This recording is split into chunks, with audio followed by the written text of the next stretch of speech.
As you know, here at Game Reinvented, we've covered a lot of unused content for Tears of the Kingdom. This includes unused dungeons, unused items, and other content not found in the final game. Yet despite this, we've never really looked at Breath of the Wild. We've never really examined that game beyond some concept art and some out of bounds stuff here and there. So today, we're going to change that. We're going to look at Breath of the Wild and look at all the unused content and interesting ideas that were left on the cutting room floor. Let's go! Starting with early dev concepts, of which Breath of the Wild seems to have many.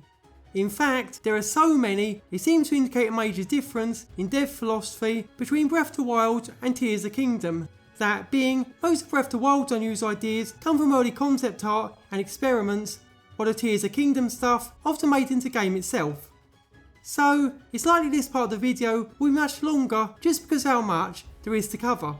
Regardless, let's start with a big one, the game's 2D prototype.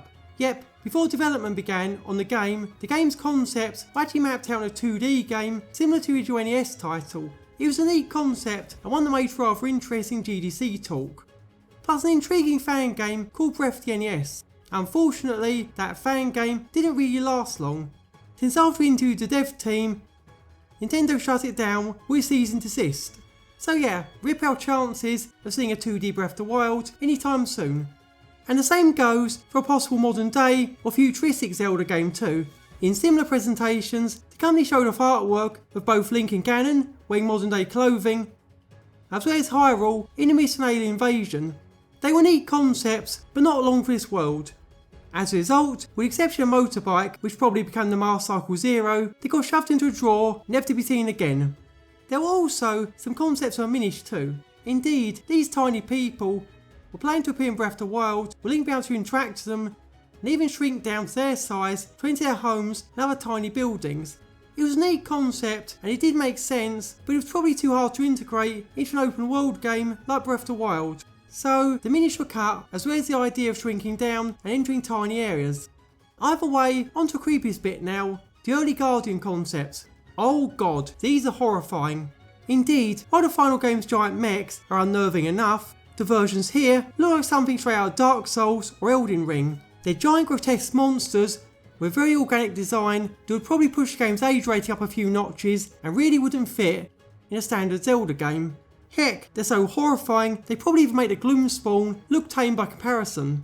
Regardless, they were quickly cut and replaced with the spider crab robots found in the final game. And the same goes with humanoid versions too. These ones seem to share a lot of similarities with the Phantoms from the DS games and Guardians from Skyward Sword. Alas, they weren't meant to be, which is a shame really, since having these in Hyrule Castle will make the area stand out a bit more compared to the final game. But the Guardians weren't the only mechs to have interesting concept art. No, the Divine Beasts did too, with plenty of designs not found in the final game. These include a giant crab, a manta ray, a wow, and what looks like a sauropod dinosaur. They're incredible designs, and ones that give us severe Horizon Zero Dawn flashbacks, as well as the impression that there were meant to be more regions during the game's development cycle. Perhaps a Sheik were meant to have a Divine Beast? Maybe Korok and Minish champions existed? Sadly, we will never know. These pictures are the only things left of most of them. Well, with the exception of WoW one anyway. That one acts as a model in the Hatto Tech Lab, implying it was cut later on than the others were. So I guess that one's kinda canon. There's also some interesting info on Link's family too. Indeed, when nothing is known about them in the game itself, the Japanese version of Creator Champion includes a picture showing Link next to two members of his family, a young girl labelled as his sister and an older man named as his uncle. These two share a lot of similarities with past characters like Errol from Wind Waker and Smith from Minish Cap, and were likely meant to be present in flashbacks or something similar. Speaking of characters, those have their own interesting design differences, like say Sidon, who was previously grey instead of red. His colour change was done to make him stand out from the other Zoras and the rainy weather of Zora's Domain. There's also Robbie, who may have once had a ridiculous look afro, various early concepts of Zelda, who resembled the ones from the other games and the TV show, and this concept for Melania. Yeah, it's probably a good job this idea didn't get chosen. The towns went through a few iterations too, like Rito Village, which looks a bit more Wind Waker-like, and Goron City with different sculptures. But hey, enough of the concept art for now.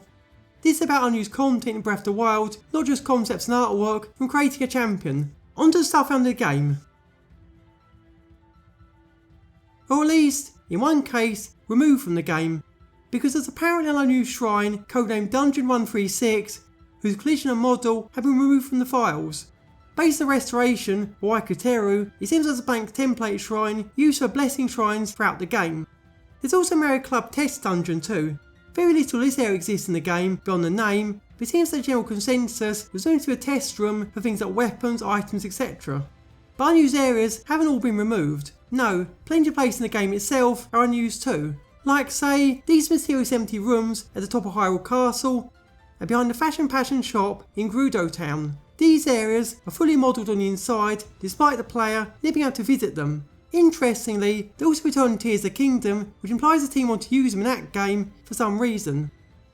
And it ties in quite well with another secret room inside the Great Deku Tree. This one is above the Deku Tree's naval area and can be seen via glitches or Ultracam. Yet, unlike the previous room, it does get used in Tears of the Kingdom, with entire Korok Forest side quests revolving around it. So yeah, some unused content did make the cut for the sequel. Unfortunately, the same can't be said about Mount Agat, since despite appearing in both games, some is impossible to reach in either. And the way the mount is set out in game just raises a lot of questions. For example, the whole mount is modelled in game, named on the map, and inside the bounds of the main map area. It's got everything necessary to be part of the game world. Yet, it's just not. The game cuts off the map there for no reason at all. It gets even weirder in Tears of the Kingdom since there's a mine underneath in the depths. Yet despite the corners being the same, you can visit the mine but not the mountain top. Yeah, we've no idea what's going on with this one. There's also this plateau in the distance too. Despite being on the cliffs outside Hyrule, the area's full collision and works perfectly fine in game. You can place down a travel medallion, ride your horse and motorcycle Zero there, and even fight enemies when nightfall occurs. But again, there's nowhere to reach it without glitches or hacks, so it's anyone's guess why it's here in the first place. And speaking of normally impossible to reach areas, there's also a pit Master Koga falls into. While in the sequel, this is a chasm into the depths, in Breath of the Wild, it's actually got a bottom, which was fully modelled, if you can see it by glitches or Ultracam. Presumably, we're meant to be able to go down there, or at least see down it in some way or another. There's also a mystery of the secret flowers too.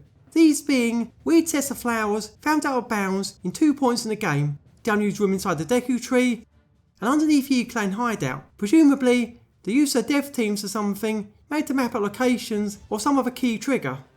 Either way, on to unused items now, and Breath of the Wild doesn't really have many of them. Indeed, while Tears of the Kingdom has dozens, like the ones used by sages and cutscenes and shops, Breath of the Wild has very few of these things. The only two that exist in any real way are the ice cream you can get via iced tea, plus the damaged Master Sword found in certain memories. This one can't be used in game normally, but apparently has its own sound effect if used, plus its own model. There's also an icon for the Old Man's Torch as a weapon too. Unfortunately, since no files for it exist in the game, there's no way to use it. Sorry folks, no equivalent to Zelda's torch in Breath of the Wild. Outside the typical items, there are also some unused pictures too. These are meant for the compendium and show a few things not found in the final game. Like say, an entry for Epona. Given that amiibo content is in the compendium, this implies either Epona was in the game, or the said content was going to be trackable at some point. And speaking of track content, you could also track Koroks here too. Presumably, before the Korok mask was added, you meant to have tracked them via the Sheikah sensor instead. Pretty neat, and we're surprised it got cut. There are also unused recipes too. These include recipes for decoction, Thai rice and salmon rice, and a marked schedule to deletion in the files. You can also craft arrows too. This would be done via a system like Cherry in your Carl Ancient Tech Lab, and would have you use an arrow and one of the elemental gemstones to craft the arrow. So you'd use rubies to craft fire arrows, sapphires to craft ice arrows. It's a neat system, though I guess it was scrapped for being overcomplicated. There's also poison water in the game too. This damages Link at a rate of half a heart every half second, and can be found out of bounds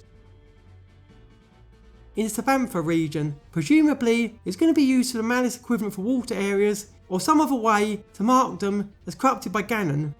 There's also unused text too, like this text, if you got max hearts and stamina and try to use a goddess statue, plus this text if you drop the Master Sword. Given that neither of these are possible in game, these imply it work differently at some point or another. There are also misplaced items in game too. These include a shock arrow high above the desert, a copied one-hit obliterator which falls near Varuta, and various trees out of bounds near the lakeside stable.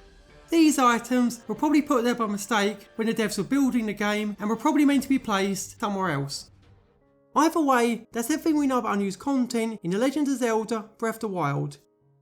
There's not as much here as in Tears of the Kingdom, given the devs now have done most concepts before the game's development started, but it's still enough for a video nonetheless. So yeah, if you found this interesting, give the video a like, subscribe to our channel if you want to see more, then leave your thoughts in the comments below or over on the Discord server today.